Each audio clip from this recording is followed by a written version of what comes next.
The Rebbe began the Farbrengen this afternoon that this Shabbos is known as Shabbos Parshas HaChodesh. And that is why we read in the Torah today from Maftir, the portion of Parshas Boi, which begins with the words HaChodesh Hazeh Lochem Rosh Chodoshim. And when the pasuk uses the expression HaChodesh Hazeh, this month is Rosh Chodoshim, the head of all the months, by using the expression this Hazeh, we refer to the month of Nisan. Though when we read it, in other words, today, this Shabbos, we are still in the month of Adar. And Rabbi quotes the Gemara that when the expression Zeh is used, it's like Mare be'etzboi v'oimer Zeh, just like somebody pinpoints with his finger, pointing, this is the month.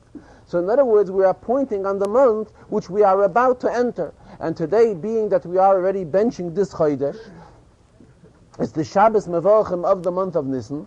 So we are already in a position of talking about the month of Nisan in a format of HaChodesh Hazeh, this month, Lachem Rosh Chodosh.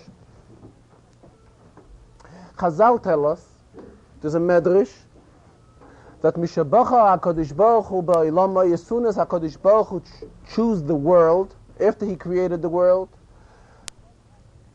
he set up for the Yidden Kava Lahem Rosh Chodoshim. He set up a system of Rosh Chodesh, of months. Mishabacha beYankov uBanav, when HaKadosh Baruch Hu has selected in Yankov and his children, Kava Lahem Chodesh Shel Geyula. That is when he set aside a Chodesh Shel Geyula, a month of Geyula, a suitable month for Geyula. Which is this month? This is the month of Nisan. Because just like in Mitzrayim, B'Nisan Nigalu, this is the month when the Yidden went out of Mitzrayim. And ben Nisan Asidin lehigoyel, the Chazal tell us that in the month of Nisan as well, the future Geyula, the Geyula through Mashiach Tzudkeinu, will also be in the month of Nisan. So Chazal used the expression Mishabacha beYankov uBanav. When HaKadosh Baruch Hu chose Yankov uBanav, that is when Kava Lahem Chodesh Shel Geyula. That is when he set aside the Chodesh Shel Geyula for the Yidden as well. So the Rebbe stressed, any Indian we find in Torah must have what we call a Mai Binayu, as the Gemara's expression is, an Afkimina, a difference. In other words, every Indian, we find many times in Gemara when the Gemara discusses an Indian at length, and afterwards the Gemara asks, Mai Binayu, what will be the outcome? Whether we follow this opinion or whether we follow a different opinion, what will be an outcome lahalacha? The same, the Rebbe says, we have to find a Mai Binayu, we have to find an outcome, a lesson which we can derive, something which we can bring into action, being that action is what counts most, from this whole idea of Mishabacha beYankov uBanav, that when HaKadosh Baruch Hu has chosen beYankov uBanav, Kava Lahem Chodesh Shel Geyula, that is when he set aside the month of Nisan as a Chodesh Shel Geyula. As we see from this Chazal, there are three stages. There's the stage of HaKadosh Baruch Hu creating the world. And here the Rebbe quoted the pasuk, Eile toildes hashamayim v'ha'aretz bihibaram. So Chazal tell us that shamayim v'ha'aretz are as strong, chazakim ki yom hibaram, they are constantly as strong and as powerful as in the day they were created. What's the pshat? So the Rebbe explained that there is a Rabbeinu Bechaya that tells us that hatinuk misha shenoilad maschil lehityabish, that a child, an infant, as soon as the child is born, he immediately begins to dry out. In other words, Pshat in the Bnei Bechaya is that the process of a person's life is that immediately as he is born, being that none of us are nitzchiyim, constant, or a person has his amount of years which he is given, alei adomis, which HaKadosh Baruch Hu gives everyone to live on this world. So Rabbeinu Bechaya explains that immediately Mishahatinik, Misha Nivra, as soon as he is born, he is maschilit yabish. Contrary to this, the Rebbe says, is Shamayim v'Aretz. Shamayim v'Aretz remain constantly as strong, kiyayim hibaram, as in the day that they were created. So this is the inyan of Bechlal HaKadosh Baruch Hu is creating the world. Then we come to another madrege. Then the Chazal go a step further and say that after HaKadosh Baruch Hu has created the world, that is when Mishabacha Be'ilomai, once he has chosen his world, that is when HaKadosh Baruch Hu set up a system of months. And again, Chazal used the expression Pechira. Pechira as explained in Chassidus, is something which means, literally, it translates itself, it means the fact that HaKadosh Baruch Hu chose. What's the inyan of choosing? Choosing is the pshat. Rebbe explains, usually, when somebody makes a decision, and this decision is directed by his mind or by his intellect, here the expression of choosing is not befitting. Choosing usually is in a proper expression when we have two equal inyanim, or not even equal. The Rebbe says in general we discuss the inyan of Bechira when we have two equal inyanim, and for whatever reason we choose one above the other. However, there must be a reason that's guiding us to choose, to give preference to one inyan above the other. So Misha Bacha Be'elamai, as HaKadosh Baruch Hu was Bacha Be'elamai, as he chose the existence of the world, that is when HaKadosh Baruch Hu realized that there's also a need to set up a system, to set up a system of months. Then we go a step further. Misha Bacha Be'Yankev V'Banav Kavel Lahem Chodesh Shel Geulah. When HaKadosh Baruch Hu has chosen Yankev and his children, that is when he set aside Chodesh Shel Geulah. So obviously, when we approach Parshas HaChodesh, we are excited on Parshas HaChodesh because of the fact that this is the month that deals with the Kviyas of Chodesh Shel Geulah. That is the simple approach of every Yid. When we come to this Shabbos, which is Parshas HaChodesh, which is an introduction to the month of Nisan, to the month of HaChodesh Hazeh Lachem Rosh Chodashim, we get excited about this month. Why? Because this is the Chodesh Shel Geulah. However, the Rebbe says, we have to look at it much deeper. Our excitement has to be not only due to the fact that this is a Chodesh Shel Geulah. Our excitement has to be, why is this a Chodesh Shel Geulah? And why is this a Chodesh Shel Geulah? Because HaKadosh Baruch Hu was Bacha B'Yankev V'Banav. In other words, HaKadosh Baruch Hu showed preference and love to Yankev, and it's not something which is automatically just to Yankev. And from Yankev it goes automatically to his children. No. Chazal stress, HaKadosh Baruch Hu has chosen Yankov, and just as equal as he has chosen Yankov, he has chosen Banav. The Bechira is to Yankov and to Banav as well. And we Yidden are B'nei Yaakov. So the fact that we realize the great love of HaKadosh Baruch Hu, that HaKadosh Baruch Hu was Beicher B'Yankov Banav, he used the Koyach HaBechira. And as explained in Chassidus, Bechira is an act which is L'mayla Metam V'das, which stems from a much higher source than regular seichel and regular limitation of seichel. So here we are. Our excitement should be from the fact that HaKadosh Baruch Hu is Bacha B'Yankev V'Banav. HaKadosh Baruch Hu has shown great love to Yankev and his children. And therefore, as a result of HaKadosh Baruch Hu choosing Yankev V'Banav, as a result of that comes Geulah. What is the hirah, the lesson which we can derive out of this? The lesson out of this, the Rebbe continues, is very obvious. So obvious it shows the greatness of Avas Yisrael. If we see that such a tremendous inyan of Geulah, which we know how Geulah is built in Chazal, side the inyan of Gulas Mitzrayim, and as well the inyan of the Geulah Asida, we are told, is no way can it be compared to the Geulah of Mitzrayim. It's by far greater and higher than the Geulah which was by Mitzrayim. So what leads to the Geulah, to the whole concept of Geulah? The fact that HaKadosh Baruch Hu was Bacha B'Yankev V'Banav, the fact that HaKadosh Baruch Hu has selected Yankev and their children as his dear ones. So if we take this in mind, we come to realize how dear and great each and every Yid is. Furthermore, we know that Yaakov is one title that Yidden can be referred to. There is another title which Yidden can be referred to, is the title of Yisrael. As Svarim explain us, Yisrael is a yet higher title than Yaakov. Li Roish, as it's explained in Chassidus, as opposed to Yaakov, which shows on the Madrega of Akvayim, a lower Madrega. Here the Chazal tell us, Mishabacha B'Yaakov V'Banav, when HaKadosh Baruch Hu shows the Yidden not mitzad their Maila of Yisrael, of Li Roish, even mitzad the lower Madrega of Yidden. Kolshken v'Kal v'Chaymer. If we realize, we take into consideration what the Gemara tells us in Sanhedrin. And the Rebbe expressed himself, Sanhedrin is a Gemara which is a Gemara of Piskei Dinim, it's a Gemara of Psak Halachas, it's the whole concept of Sanhedrin. There the Gemara uses the expression, Yisrael, Afal Pi Shechota, Yisrael Hu. That a Jew, though he has sinned, he is still considered a Jew. What title does the Gemara there give him? The Gemara there does not give him the title Yaakov. The Gemara there gives him the higher title, Yisrael. So we see that even one who has sinned, fits into the category not only of Yankov, but to the category of Yisrael. So this shows us how dear each and every Yid is by the Eibishter, and Memele, if we see how dear each and every Yid by the Eibishter is, this has to bring about within us a feeling what kind of great love we are to express to each and every Yid, regardless of what Madrega the Yid is, whether we meet the Yid in the shul, or the Yid is in the level of Shabbos, which this is a yet higher Madrege, or even one who is defined as the Gemara refers to him, Atal Pisha Chata, though he has sinned, still Yisrael. So the pshat in the medrash is, Mishabacha beYankov u'Banav Chava lahem Chodesh shel Geula. What leads to the Chodesh shel Geula? What was the whole reason why HaKadosh Baruch Hu was selected a Chodesh shel Geula? It's all because of his great love to Yankov u'Banav.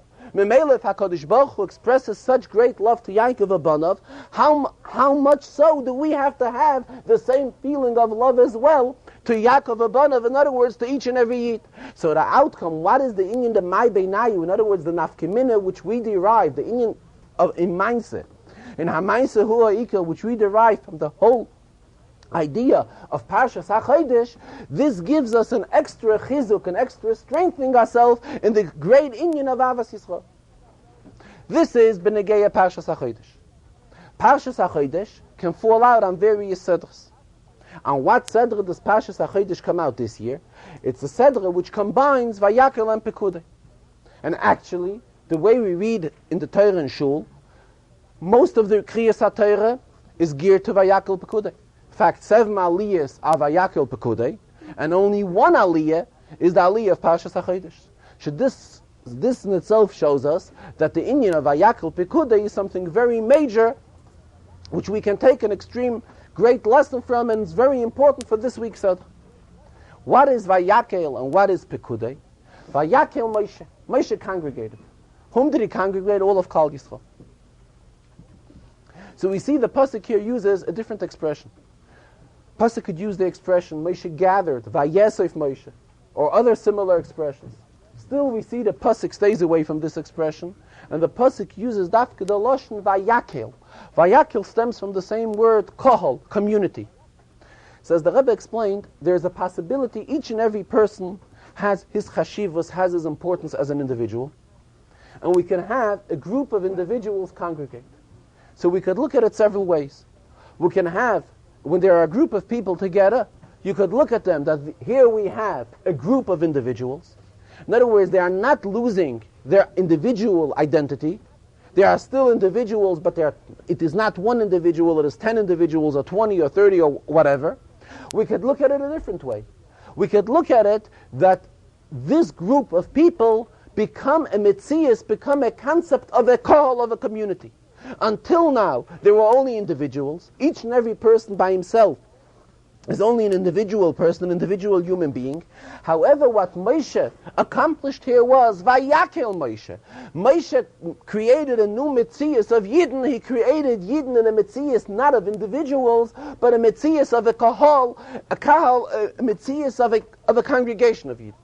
So this is what Parshas Vayakhel stresses. Pekudei stresses something which is completely contrary.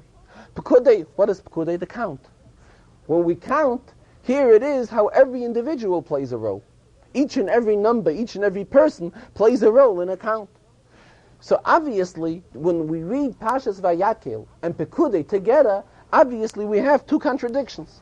Parshas Vayakhel stresses the importance of a call, not in the greatness of individuals. Contrary to that, Parshas Pekudei stresses the importance and the greatness of each and every individual. Just like Eile Pekudei HaMishkan, Mishkan Eidos is the pshat that Moshe counted and gave an exact count of everything which was used for the Mishkan. The same thing in spiritual sense, when we're talking about the concept of Pekudei, it reflects the idea, the importance of each individual as an individual. So as the Rebbe explained, both Nekudas are valid. We have the koyach of Yidden, not as an individual, but when Yidden lose their individuality and they turn into a metzias of a kahal shalom, of a complete call, of a complete community. However, at the same time, the Torah is telling us, don't just look at the importance of a community, of a call, you have to look at the importance of each and every Yid individually as well. And that is why these two sedras dafke come together. On one hand, we are told the stress of a Vayakhel, of a Kahal, of a large community, of a community at large, how individuals get together and form a community. But at the same time, we are told never to overlook an individual. And we must realize the importance of an individual, as Chazal tell us that each and every individual is an Olam Mali, is a world in itself. Each and every single Yid, as he stands singly, individually, privately. So Memela, that is how these two sedras come here together to stress both in Yonim. On one side it's a stress, the great importance of each and every Yid, how we should not underestimate, it's only one person, it's only one Yid. The contrary, but when we're talking about a count, each and every individual plays an equal role and is of equal importance. The same thing each and every Yid we have to reach out to and see to it that we bring close each and every Yid to the Rabbeinu Shalom. And on the other hand as well, how Pekudei shows the Pekudei is a count. When you count numbers, when you give a count of something, like Moshe here was giving a report how much Kesef Zahav was used. So each and every number plays a role. Same thing, each and every person is a number. Each and every person is one individual. Each individual plays a strong role. As far as we are concerned, we have to look at each individual as a great thing, as a world in itself. On the other hand, we are told that it's insufficient to remain as individuals. We have to stress the greatness of a call. And this is the new Metzias which was created by Moshe being Makil, Vayakhel Moshe, as Kol Adas B'nai Yisrael.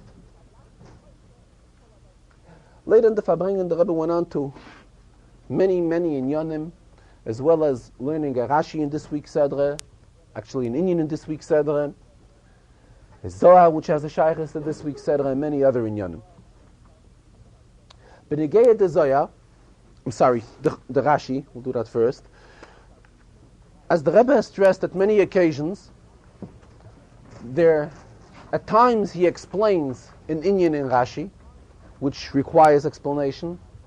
At times, the Rebbe raises a question which obviously should have been asked by Rashi, or commented by Rashi, and for whatever reason Rashi bypasses this Inyan and does not give any sort of comment on it, any sort of interpretation. Being that Rashi's Inyan is Ani loy basi lefarish el pshuta shel mikra, as Rashi himself mentions right away in Chumash Bereishis, that his Inyan is to interpret pshuta shel mikra. So therefore, wherever there is something which is not understood in pshuta shel mikra, Rashi should obviously give some sort of interpretation on this Inyan. There's something very obvious in this week's Sedr. Parshas Pekudei begins with Eile Pekudei HaMishkan, Mishkan HaEdos, Asher Pukad Al Pi Moshe Avedas Alviyim B'Yad Yisama Ben Aaron HaKohen. And what happens right away in the beginning of Parshas Pekudei? Moshe gives a report of all the gold, silver, copper, nechoshes, everything which was raised for the Mishkan, how much exactly of it was utilized for the creation of the Mishkan.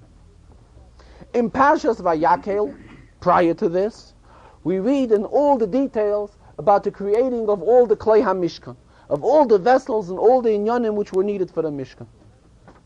Then we come to Parshas Pekudei with an exact report of all the gold and silver and copper which was used for the Mishkan. And afterwards, what do we come to? In detail again, how all the bigdei kehuna were made, how all the clothes which the kohanim gedolim as well, and the kohanim which they had special requirements of wearing bigdei kehuna, and if to such an extent that if the kohen did not wear the bigdei kehuna, it was lacking in the avodah. So the Torah goes on in Parshas Pekudei telling us exactly all the details of the bigdei kehuna, exactly what was the combination of each beged, and etc. and so forth. Everything to the fullest detail. So Rebbe raised the question as follows.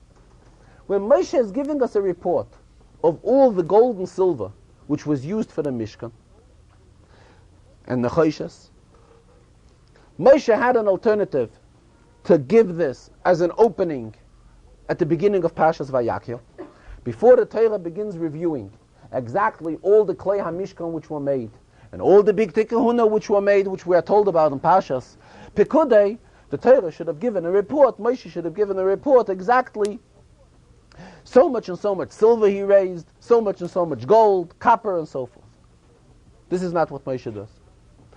We go through a whole Seder Pashas Vayakhel, where we find in detail a full report of all the Klei HaMishkan, of everything in the Mishkan, how it was erected. Then we come to Pashas Pekudei. The Torah begins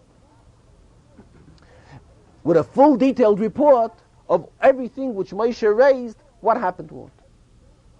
Then after that, we go into Parshas Pekudei a little bit further, and here we have a full detailed report of all the Bigdei Kahuna. Why didn't the Torah wait till the end of all the Bigdei Kahuna, when we are told how everything was made for the Kohanim Gdolim and for the Kohanim, and afterwards Moshe will report to us and tell us exactly how much gold was used, how much silver was used, how much copper was used, and so forth. It seems like the Torah is mafsik between the making of all the Kalim, the Mishkan and all its Kalim, and on the other hand, the doing of all the making of all the Bigdei Kahuna, and in the interim, the Torah gives us a detailed report, Moshe Rabbeinu, of exactly how much gold and silver and everything was used for the Mishkan. Furthermore, we needed some of these things. The gold was needed for the Bigdei Kahuna as well. Why? Because as we will read weiter in Pashas Pekudei, the tzitz had gold within it. The tzitz had a part of gold. So, and actually, Moshe can't even give us really a full detailed report how much gold and silver and copper he used up for the erection of the Mishkan at the time that one of these items he still had to use for one of the Bigdei Kahuna, which was the tzitz.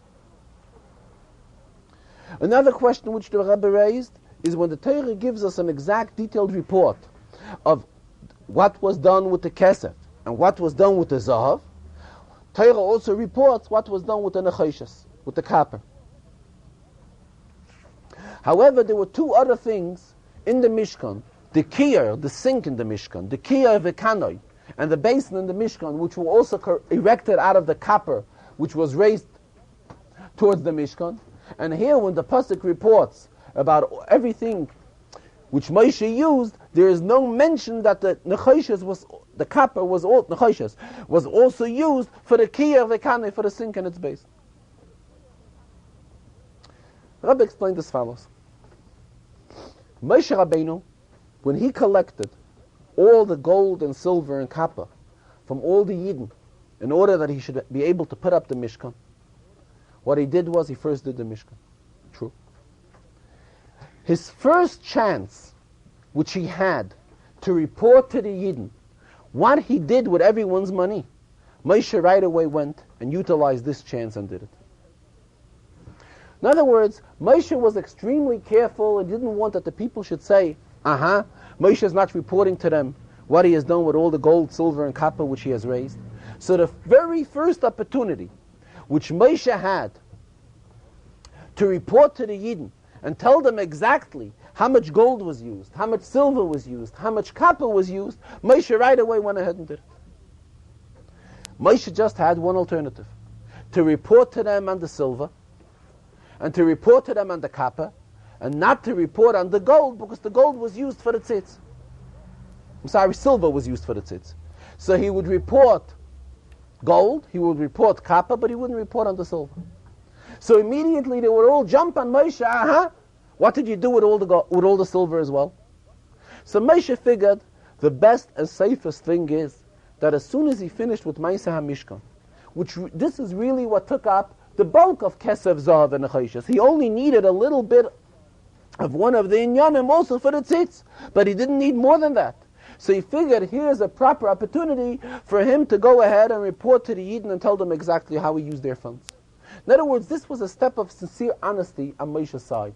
The minute Moshe was able to report to the Yidden how everything was utilized for the Mishkan, Moshe immediately went ahead and did it. Rabbi says the lesson we are to take from this nowadays as well, when we deal with public funds, Madach Moshe in those days, when there was no banks, when Moshe was able to store away part of the money. There was no such thing in the Midbar. Yidden Bechlal weren't even involved in any type of business in the Midbar. The Rebbe says they weren't involved in a swindling type of business, or even in an honest type of business. What were the Yidden doing in the Midbar? They were fed by the man.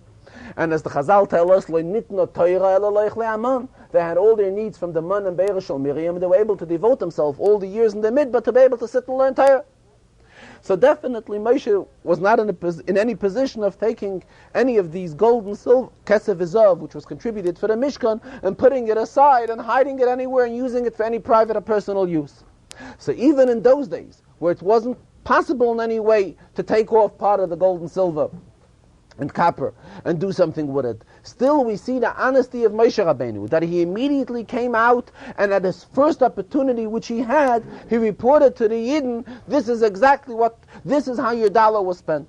So how much more so nowadays for those that are involved in Kaspei Tzibur and public funds, that it is their obligation that whenever at the first chance possible for those who raise public funds, to immediately report to the people whom they have raised the funds from, to tell them exactly for whatever cause the funds went for, and so forth, that they should know it. They shouldn't have any doubts in their minds to think that these Gaboid Stakha, these people who collected the funds for the charitable funds, did anything chas v'shalom wrong with the funds. Benegei the Big Day Kahuna, the Rebbe goes on, we find in Pashas Tetzaveh, right at the beginning of Pashas Tetzaveh, a few psukim into the Sedre, when Reibish is talking to Moshe and he's telling him, V'ata hakrei velecha es Aaron achicha v'zbon avitay. Bring close Aaron and his children to you.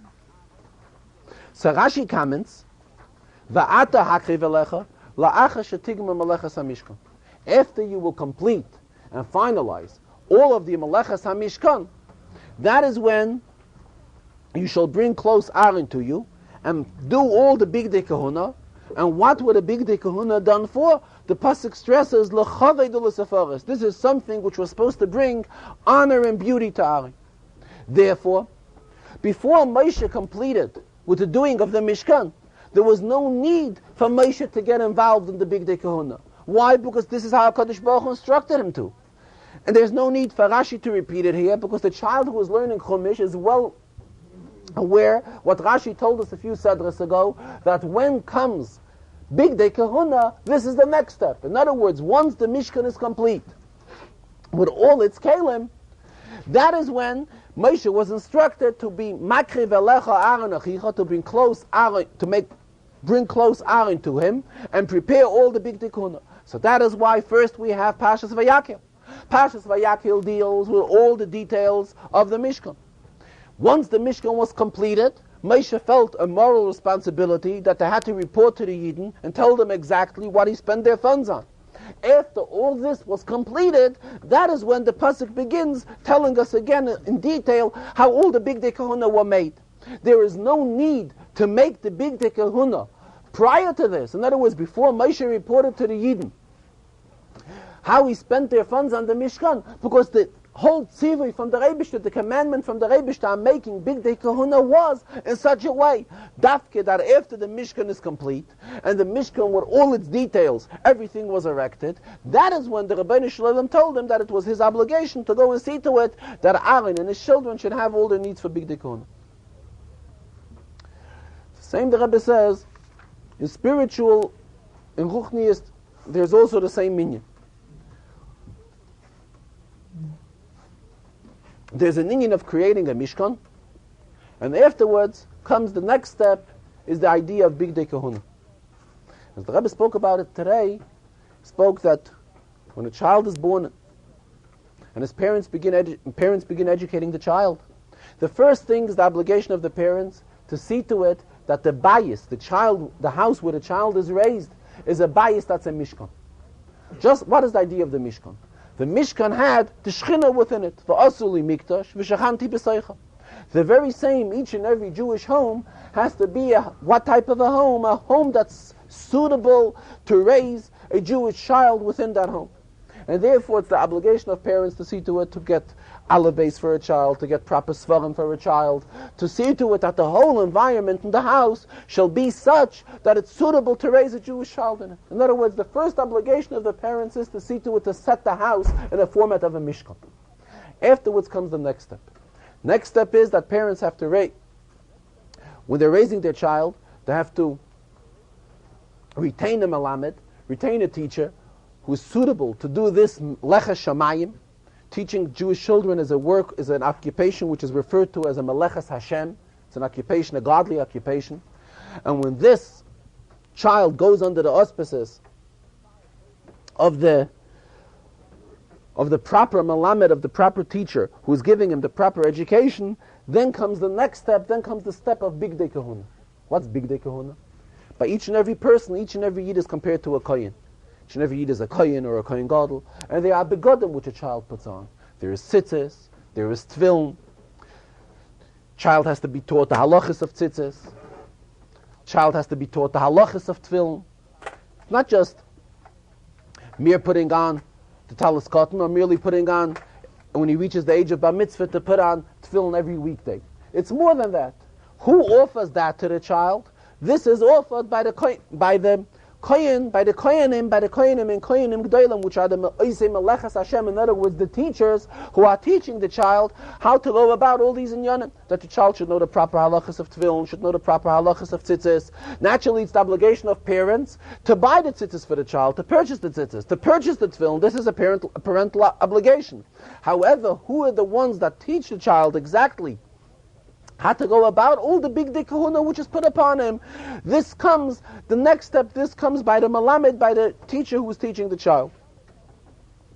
Here the Rebbe referred to a story from the Alter Rebbe, that when the Alter Rebbe hired a malamed for his son for the Mittler Rebbe, the Alter Rebbe called him in and he said, what we will do right now is we will exchange mitzvahs. What's the pshat? Told the malamed as follows: you have a mitzvah of supporting your family. It's a mitzvah. I have a mitzvah of vishinantam levanecha, of teaching my children. What we will do is, we will exchange mitzvahs. I will help you in your mitzvah of supporting your family. In other words, Alter Rebbe retained him and he promised him that he will pay him on a weekly or monthly basis in order that he should be able to support his family.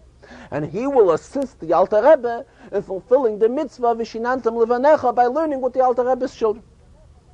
While talking about this, the Rebbe stressed the great importance to see to it that the Malamdei Tanoikes, those people who are giving their lives to teach children, it is our obligation, it's the parents' obligation, the parents who send the children to these Malamdim, to see to it that these Malamdim have a proper panasa.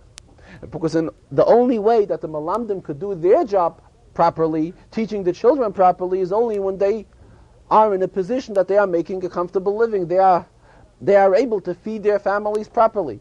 If this is lacking by them, then the fulfillment of their job will not be a proper one. They will not be able to dedicate themselves to teach the children properly. In other words, to fulfill the burden of the parents. It's the parents' burden, Vishinantam Levanecha, like the Alter Rebbe told this Malamed.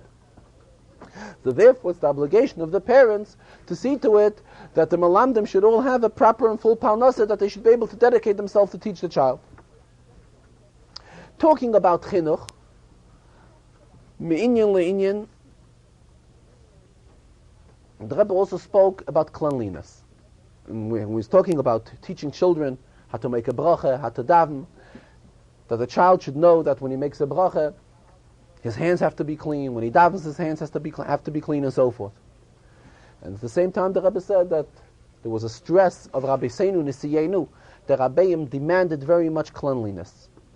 And cleanliness on all levels. Benegei mikveh, that a mikveh should be clean. Benegei shul, but Beis HaKnesses and Beis HaMedrash, that all of these areas really have to be clean to the highest extent. And for whatever reason, the Rebbe says there are some people today that are trying to look away from these things. And when it comes to realize the great importance of a clean shul or a clean mikveh, there are many that claim that this is not befitting for them to get involved.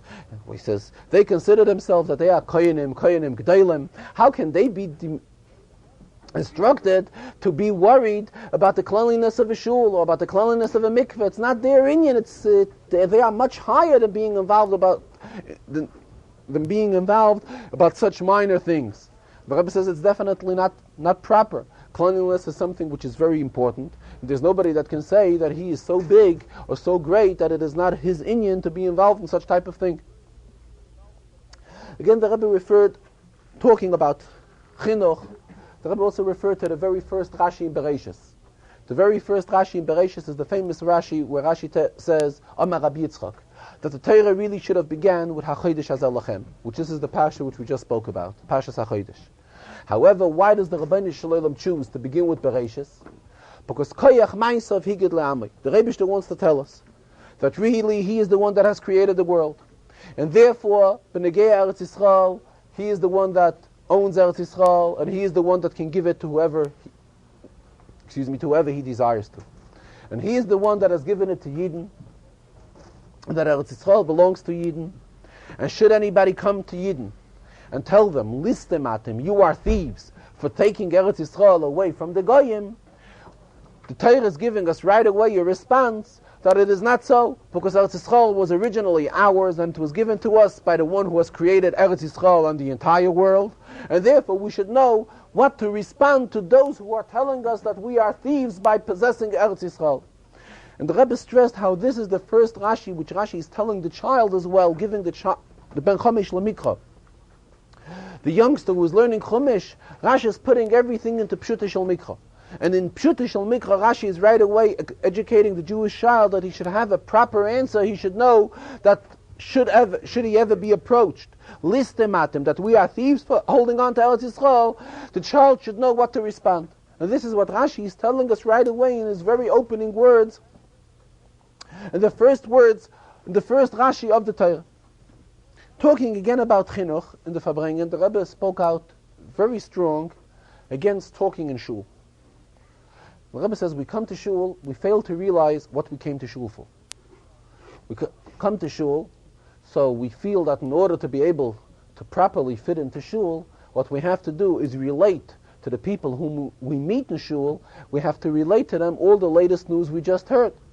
So that is why anything we have just read in the paper that morning, or the night before, or anything we've heard on the radio on that given day, or anything which we hear is going on in major politics, which is done by leading Moshel Bekippah, by the leading figures of the world, however they are reacting to various parts of the world. We feel that when we come into shul, these are the first inyanim which have to be discussed in shul. And are the major countries in the world acting properly with Syria? Are they acting properly with Lebanon? And these are the issues which we bring into shul. And the Rebbe says we fail to realize that in shul there's a very big sign which tells us Asur ladaber b'shas hatfilah, that while being in shul it's prohibited to talk. While being in shul and davening, it's prohibited to talk during tefillas. And we are so involved in these conversations that we don't even realize that there's such a sign, that we don't even realize there's such a reminder. And the Rebbe says the child who comes along with his father to shul, or comes along with his grandfather to shul, and sees the attitude, how his father and grandfather act in shul, the child is completely disappointed. The Rebbe says, what does he hear lately in shul? That there are announcements made to the attention of the children, that the children should behave properly in shul, the children shouldn't make noise in shul, the children should act properly. He says these announcements are out of line. He says the children are not mitzuvim, they are not commanded how to act in shul. Naturally, we try to see to it that a child should act as best as possible in shul. A child should behave the best way accordingly to be fit for a shul. But we fail to realize that the real announcements have to be made, not b'negeya how the child should act in shul, but b'negeya how an adult should act in shul. This is by far more important. And this the Rebbe says we neglect. The Rebbe says he doesn't want to get involved talking too long about inyanim that are metzayer, saddening inyanim, and especially on Shabbos when we are only supposed to talk inyanim of simcha, inyanim of happiness. But the Rebbe says it's something extremely disappointing and annoying how our attitude is when we come to shul. And the Rebbe again urged very strongly that when we come to a shul, and during davening a shul, during davening it's a time to daven, especially not getting involved in inyanim that have no shaykhs to tefillah, that have no relation to tefillah whatsoever. Getting involved in such type of inyanim, the Rebbe says, is extremely contradictory to what type of behavior we're supposed to have while being in shul. B'negeyam, the Zohar in this week's Sedra, the Rebbe quoted a Zohar right away at the opening of Parshas Pekudei. Eile Pekudei HaMishkan, Rabchia Pasach, Tana Rabchia opened with the following words: Kol ha'necholim hoilchem el hayam. All rivers, all flow into the yam, all fall into the ocean. The hayam einim imale, and the yam does not become full. The Rebbe referred to this inyan as it stands al pi Kabbalah. Rebbe tied it also to another inyan, which also has a shaykhs to this week's Sedra. The Rebbe discussed the inyan of the Orin. Benegei the Orin, which was in the Mishkan, we find, on one hand, the Orin had limitations. What was the size of the Orin? So the Torah tells us what width the Orin had to have, what length the Orin had to have, the height, and so forth. On the other hand, we find the Chazal tell us a very remarkable thing. Makom Orin eine min hamidah. Something like that the space which the Orin occupied in the Beis HaMikdash really did not take up any space. It's contradictory. On one hand, we see that you just couldn't make an Orin any size we wanted. The Torah tells us exactly what size the Orin had to be. On the other hand, Chazal tell us, Makom Orin eine min hamidah, that the space which the Orin occupied really did not take up any space. Which, as it's explained in Chassidus, this is how Gvul, which means limitations, limited in Yonim, and Bli Gvul come together. The finite and the infinite get together. The very same has a shaykhs to the Zohar here. The Zohar comments, Kol ha-necholim hoilchem el hayam, v'hayam eina memala. On one hand we see, Kol ha-necholim hoilchem el hayam, all rivers flow into the ocean. That's on one hand. On the other hand, Chazal tell us, Hayam eina memala, the ocean never gets full. What's the pshat? Same idea. If the ocean would really get filled up by all the necholim, by all the rivers flowing into the yam, then he should have become full. So it's the same idea that, like the Orin. On one hand, we say Makom Orin has certain shiurim. There are certain limitations which the Torah tells us how the size of the Orin should be. And on the other hand, we see that Chazal tell us Makom Orin eine min hamidah. And the Rebbe got involved in an in-depth Kabbalah explanation about the comments of his father as well, which spheres it deals with, what sphere is Necholim, and what's the sphere of Yam, and what sphere is Mishkan is, and so forth. Which is something which is a Kabbalah inyan, which has a shaykhs to the Zohar on this week's Sedra. Talking about the inyan of Pekudei, which means counting, the Rebbe touched another very interesting subject. There is a halacha in Shulchan Aruch, and the Rebbe referred to Simin Kuf Nun Vav in the Alter Rebbe Shulchan Aruch. The Rebbe mentioned that Kuf Nun Vav is a simin in Orach Chaim in the Alter Rebbe Shulchan Aruch, which discusses many halachas. It's an interesting simin in itself for the fact that many halachas that are discussed in that simin are halachas that don't even have much of a relation, much of a shaykhs one to the other. And it's based on the Magen Avram, who he in turn in Orach Chaim also discusses a ribui, a real large and abundance of halachas which are all discussed in the simin of Kuf Nun Vav. In the siman of Kuf Nun Vav there, it's as well discussed that we are not allowed to count Yidden. It's prohibited to count Yidden. In other words, one should count Yidden by number 1, 2, 3, and so forth. The Shulchan Aruch tells us we're not allowed to do that. However, Rebbe says, there's a sefer from Rashi, which is called Sefer Ha'oira. And Rashi there in that sefer tells us that when we come to Shul, and we have to count Yidden for a minyan, there's an eitzah. We count by a pasuk. There's a pasuk that has 10 words in the pasuk.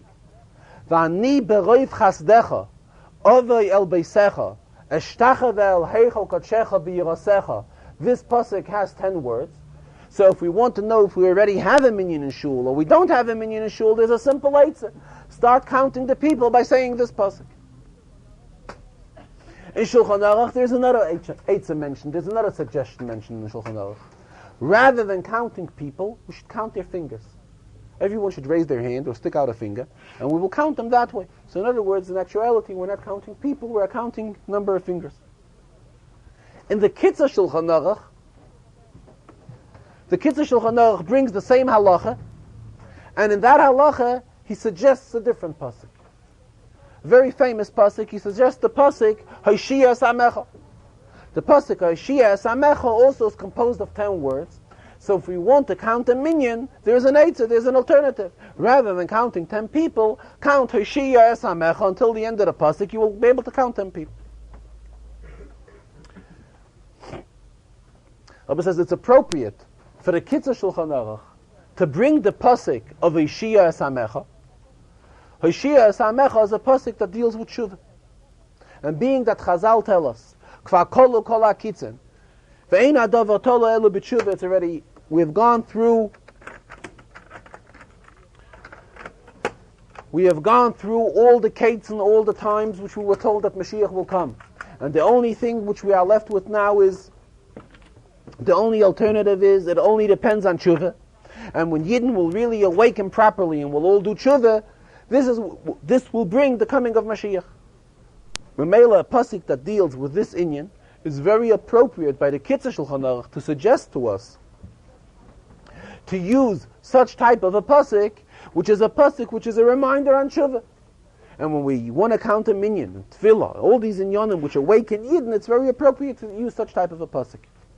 The Rebbe went a step further, and the Rebbe explained, when we count Yidden, whether we use the pasuk of Hoshea Samecha, or we use the pasuk which Rashi suggests in the Sefer HaOra, V'ani beroif chasdecha avei el beisecha. Each of these psukim are a pasuk in Torah.